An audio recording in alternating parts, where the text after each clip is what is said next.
Hello दोस्तों, कैसे हैं आप सब। स्वागत है मेरे यूट्यूब चैनल में। दोस्तों, हम अब तक धातु और अधातु दोनों चैप्टर कवर कर चुके हैं और आज हम पढ़ने वाले हैं धातुएं, अधातुएं तथा उनके यौगिकों का उपयोग। आज हम धातुएं, अधातुएं तथा उनके यौगिकों का उपयोग पढ़ने वाले हैं। हमारे दैनिक जीवन में क्या इनका उपयोग होता है, इसके बारे में हम आज पढ़ने वाले हैं। तो दोस्तों, अभी तक मेरा चैनल आप लोगों ने सब्सक्राइब नहीं किया है तो प्लीज़ प्लीज़ प्लीज़ चैनल को जरूर सब्सक्राइब कर लें। मेरे चैनल का नाम है इंडिया केम एंड फन। दोस्तों, चैनल का मेरे नाम है इंडिया केम एंड फन। तो स्टार्ट करते हैं वीडियो। दोस्तों, फेरिक यौगिक। सबसे पहले फेरिक यौगिक जो कि आयरन का यौगिक है, पहले इसके बारे में जान लेते हैं। यह किसके यूज में आता है? जेवरात पॉलिश करने में। यह जेवरात पॉलिश करने में, फेरिक लवण के निर्माण में इसका उपयोग किया जाता है। इसके बाद है फेरिक हाइड्रोक्साइड, जिसे FeOH थ्राइस कहते हैं। फेरिक हाइड्रोक्साइड जिसे FeOH थ्राइस कहते हैं, इसका प्रयोगशाला में प्रतिकारक के रूप में किया जाता है। इसका जो प्रयोग है वो प्रयोगशाला में प्रतिकारक के रूप में किया जाता है और दवा बनाने में भी इसका उपयोग किया जाता है। फेरस सल्फेट जिसे FeSO4 इंटू 7H2O कहते हैं, इसका उपयोग रंग उद्योग में, मोहर लवण बनाने में, इसका उपयोग रंग उद्योग में, मोहर लवण बनाने में और स्याही बनाने में भी किया जाता है। इसके बाद है आयोडीन, जिसे आई से इंडिकेट करते हैं। यह कीटनाशक के रूप में, आयोडीन जो है कीटनाशक के रूप में, औषधियों के उत्पादन में, टिंचर आयोडीन बनाने में और रंग उद्योग में भी इसका उपयोग किया जाता है। इसके बाद है ब्रोमीन, जिसे इंडिकेट करते हैं Br से। ये रंग उद्योग में, टिंचर गैस बनाने में, प्रतिकारक के रूप में तथा औषधि निर्माण में भी इसका उपयोग किया जाता है। इसके बाद आगे है HCl, जिसे हाइड्रोक्लोरिक एसिड कहते हैं। क्या कहते हैं? हाइड्रोक्लोरिक एसिड, जिसे HCl से इंडिकेट करते हैं। HCl से इंडिकेट करते हैं। यह क्लोरीन बनाने में उपयोग किया जाता है। अम्लराज यानी अक्वा रेजिया बनाने में उपयोग किया जाता है। दोस्तों, यह अक्वा रेजिया जो है वो HNO3 और HCl का मिश्रण होता है। यह HNO3 और HCl का ताज़ा मिश्रण होता है, जिसमें 1 भाग HNO3 और 3 भाग HCl होता है। रंग बनाने में भी इसका उपयोग किया जाता है। क्लोराइड लवण के निर्माण में भी इसका उपयोग किया जाता है। इसके बाद है क्लोरीन। क्लोरीन का उपयोग HCl बनाने में किया जाता है। क्लोरीन जो है HCl बनाने के काम में आती है। इसको इंडिकेट करते हैं Cl से। मस्टर्ड गैस बनाने में भी क्लोरीन का उपयोग किया जाता है। दोस्तों, मस्टर्ड गैस का फॉर्मूला है C4H8Cl2S है, जिसे 2 क्लोरो एथाइल सल्फाइड भी कहते हैं। ब्लीचिंग पाउडर बनाने में भी इसका उपयोग किया जाता है। दोस्तों, क्लोरीन का उपयोग ब्लीचिंग पाउडर बनाने में भी किया जाता है, जिसे CaOCl2 से इंडिकेट करते हैं। कपड़ों एवं कागज को विरंजित करने में भी क्लोरीन का उपयोग किया जाता है। H2S, जिसे हाइड्रोजन सल्फाइड कहते हैं, यह सल्फाइड के निर्माण में उपयोग किया जाता है। लवणों के भास्मिक मूलकों के गुणांक विश्लेषण में किया जाता है। इसके बाद है SO2, जिसे सल्फर डाइऑक्साइड कहते हैं, जिसे सल्फर डाइऑक्साइड कहते हैं। यह यानी कौन? सल्फर डाइऑक्साइड अवकारक, जिसे रिडक्टेंट कहते हैं, के रूप में प्रयोग किया जाता है। सल्फर डाइऑक्साइड जो है वो रिडक्टेंट के रूप में प्रयोग किया जाता है और ऑक्सीडेंट के रूप में भी प्रयोग किया जाता है। अलग अलग टेम्परेचर और कंडीशन पे डिपेंड करता है। विरंजक के रूप में भी सल्फर डाइऑक्साइड का प्रयोग किया जाता है। इसके बाद है H2SO4, जिसे सल्फ्यूरिक एसिड कहते हैं, जिसे सल्फ्यूरिक एसिड कहते हैं। प्रयोगशाला में सल्फ्यूरिक एसिड जो है वो प्रयोगशाला में प्रतिकारक के रूप में किया जाता है। रंग उत्पादन में भी इसका उपयोग किया जाता है। पेट्रोलियम के शुद्धिकरण में भी इसका उपयोग किया जाता है। स्टोरेज बैटरी, जो कि मैं पीछे बता चुका हूँ, स्टोरेज बैटरी में भी इसका उपयोग किसके नाम से? तेजाब के नाम से किया जाता है। तेजाब के नाम से इसका उपयोग किया जाता है। इसके बाद है सल्फर। इसके बाद है सल्फर, जिसे कीटाणुनाशक के रूप में यूज़ किया जाता है। रबर वल्केनाइज करने में उपयोग किया जाता है। दोस्तों मैंने रबर चैप्टर में वल्केनाइजेशन पूरा टॉपिक ही पढ़ाया था। उसके बाद बारूद बनाने में भी इसका उपयोग किया जाता है। औषधि के निर्माण में भी इसका उपयोग किया जाता है। किसका? सल्फर का। इसके बाद है अमोनिया। अमोनिया जो है ये बेसिकली गैस फॉर्म में रहती है नॉर्मल टेम्परेचर पे, और इसको पानी में इसको बबल करा के कुछ 25 से लेके 30% तक का ही इसको पानी में हम ये इकट्ठा कर सकते हैं।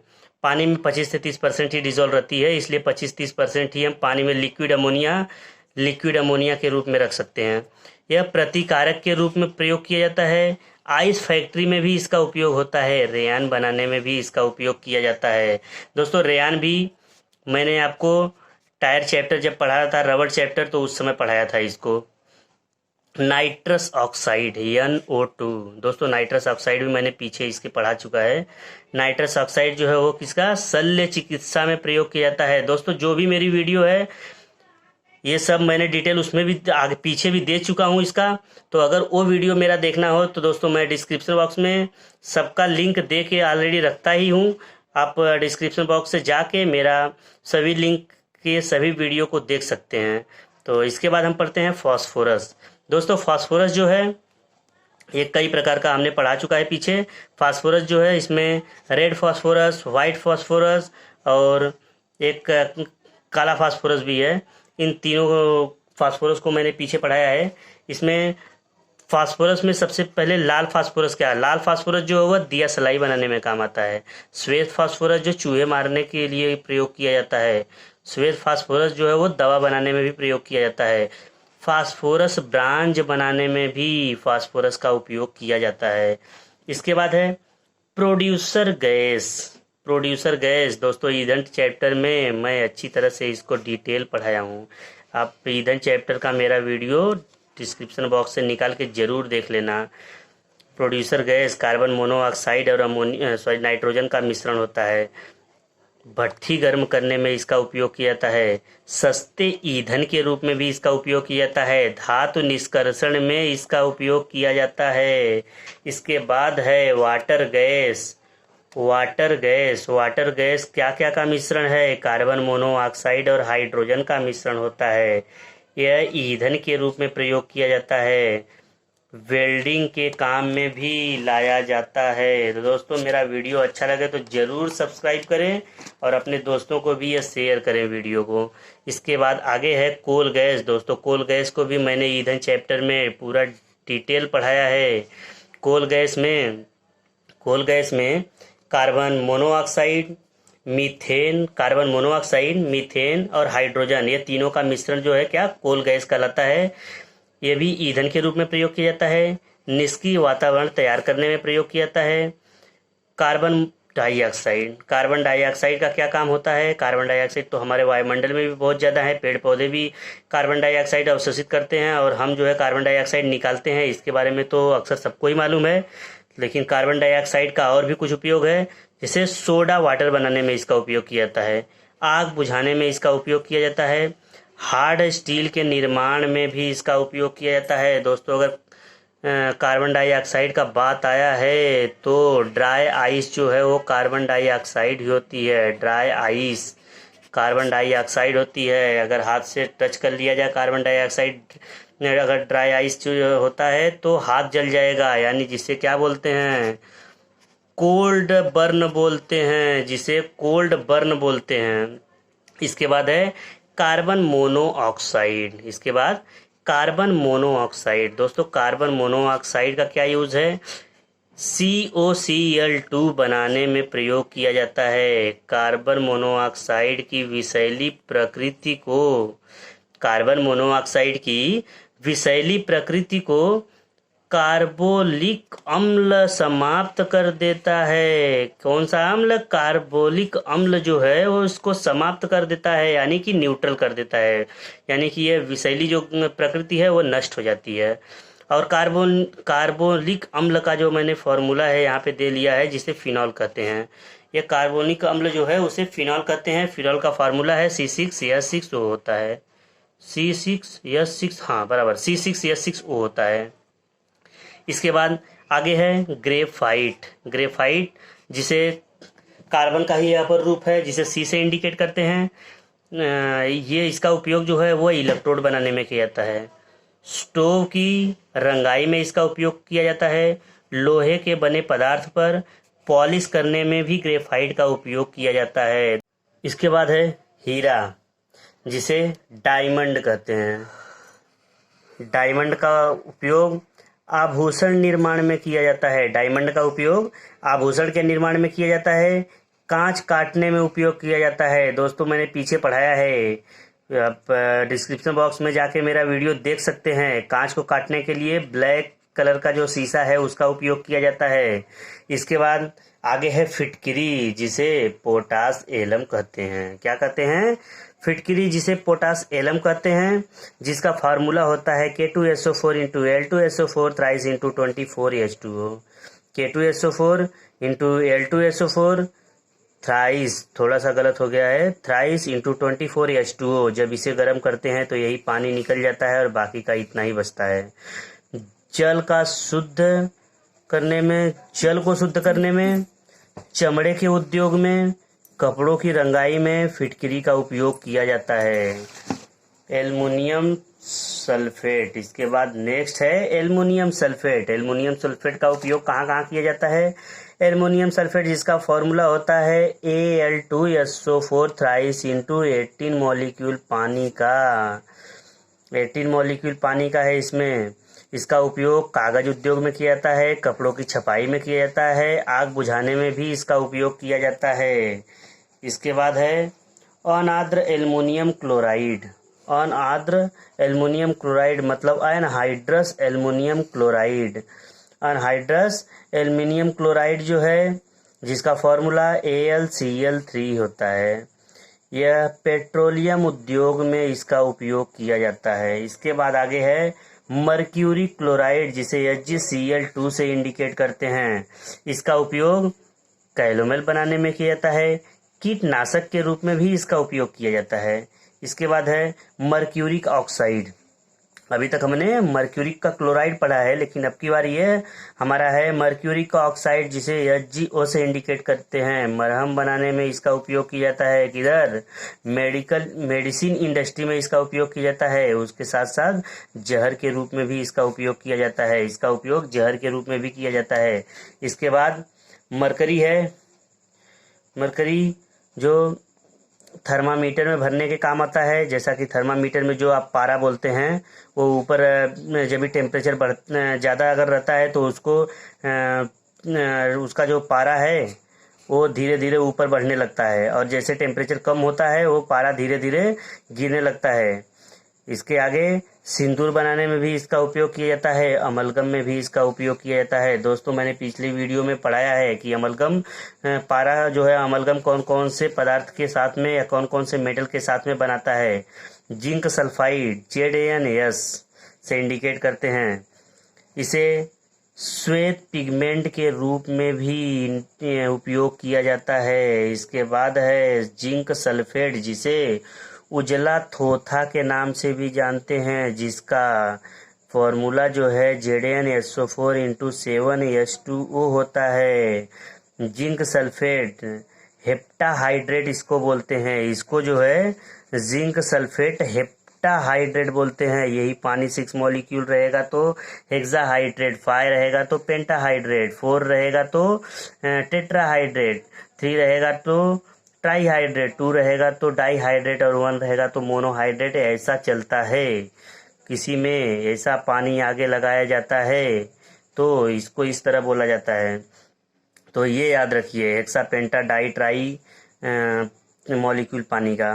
इसके बाद लिथेपोन के निर्माण में इसका उपयोग किया जाता है। जिंक सल्फेट का उपयोग जो है वो लिथेपोन के निर्माण में किया जाता है।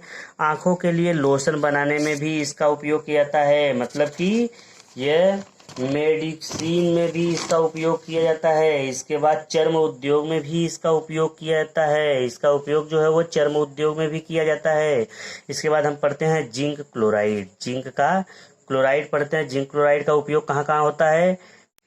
टेक्सटाइल उद्योग में जिंक क्लोराइड का उपयोग जो है वो टेक्सटाइल उद्योग में किया जाता है, कार्बनिक संश्लेषण में किया जाता है, ताम्रकांच आदि की सतहों को जोड़ने के लिए भी इसका उपयोग किया जाता है। इसके बाद है जिंक का ऑक्साइड।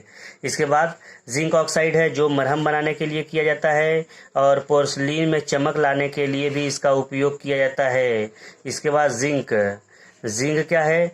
जिंक जो है ये बैटरी बनाने में काम आता है और हाइड्रोजन बनाने में भी जिंक जो है कैटलिस्ट के रूप में यूज किया जाता है। इसके बाद आगे है कैल्शियम कार्बाइड। कैल्शियम कार्बाइड का उपयोग जो है क्या काम का आता है?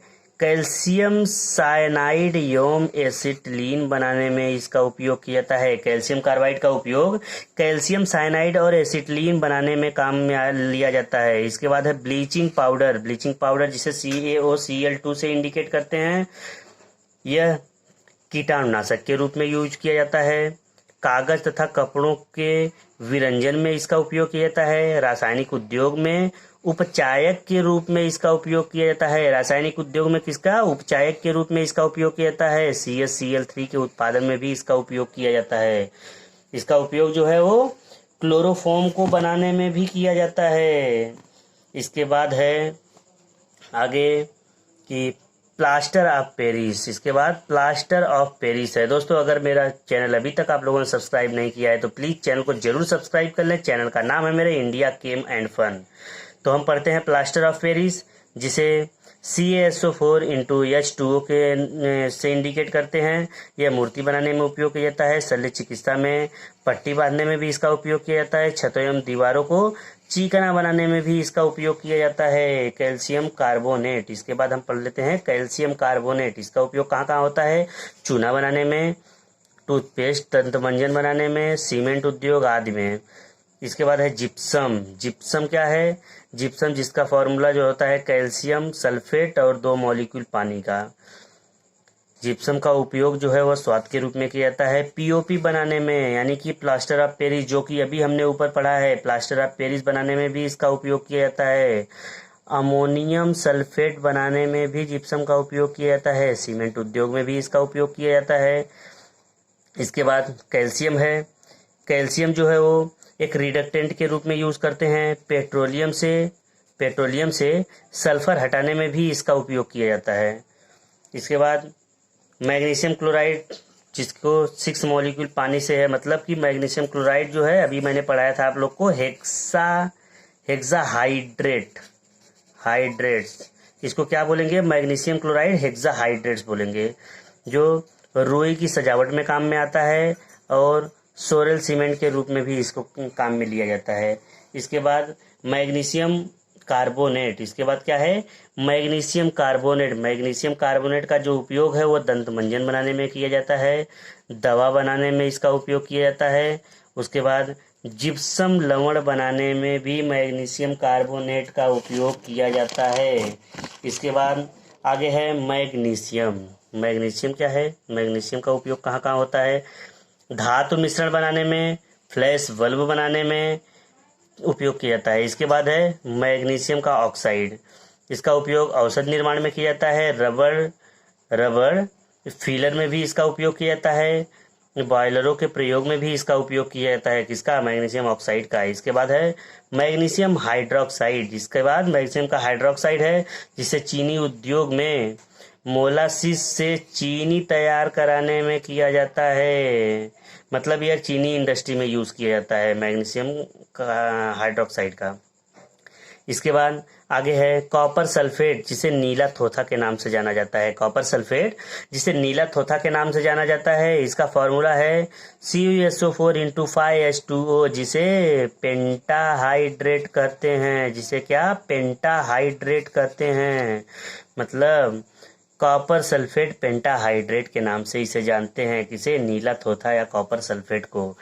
इसका जो उपयोग है कीटाणुनाशक के रूप में इसका उपयोग किया जाता है। विद्युत सेलों में इसका उपयोग किया जाता है। कॉपर के शुद्धिकरण में भी इसका उपयोग किया जाता है। रंग बनाने में भी इसका उपयोग किया जाता है। इसके बाद आगे है क्यूप्रिक क्लोराइड। इसके बाद cupric chloride CuCl2 into 2H2O।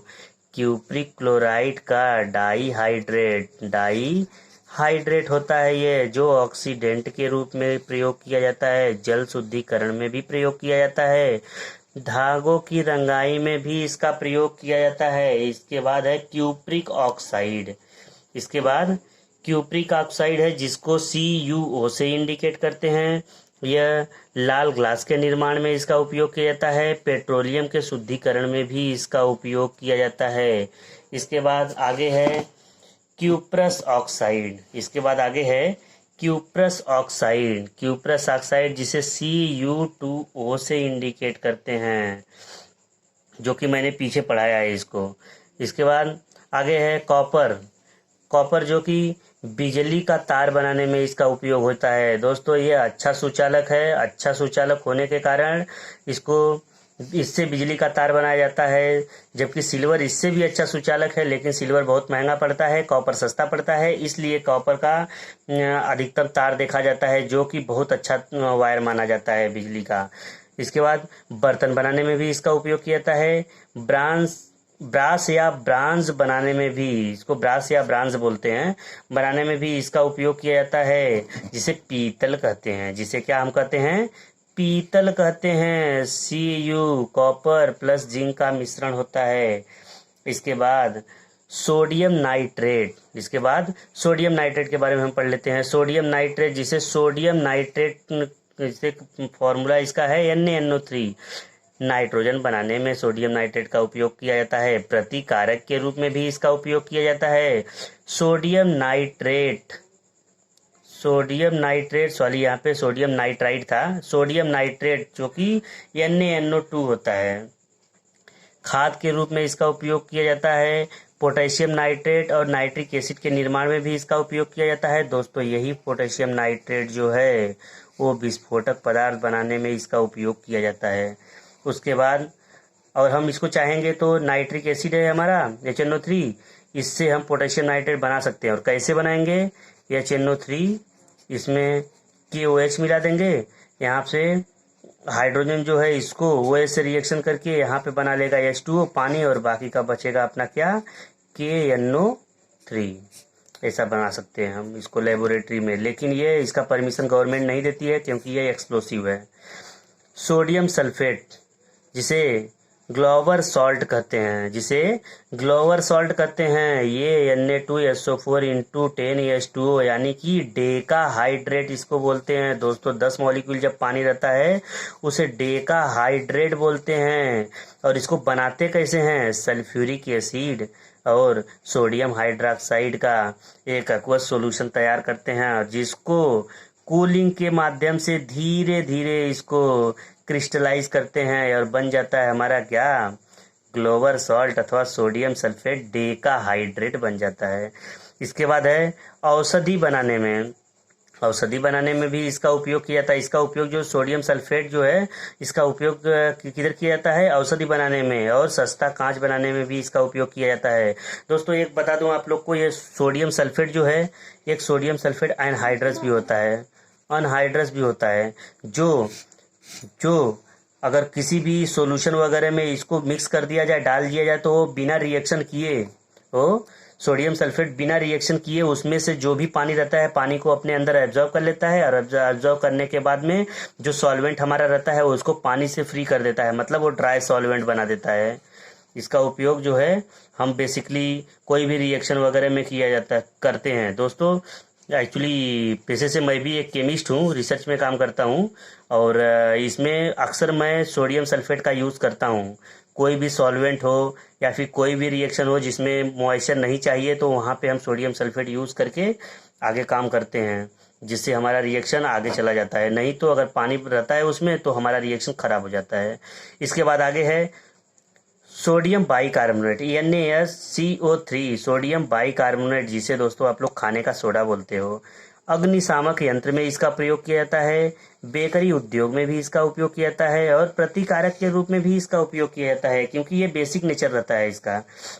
इसके बाद है हाइड्रोजन पेरोक्साइड, नाम सभी लोगों ने बहुत सुना है। हाइड्रोजन पेरोक्साइड जिसे ऑक्सीडेंट के रूप में यूज़ किया जाता है, कीटाणुनाशक के रूप में भी इसका उपयोग किया जाता है।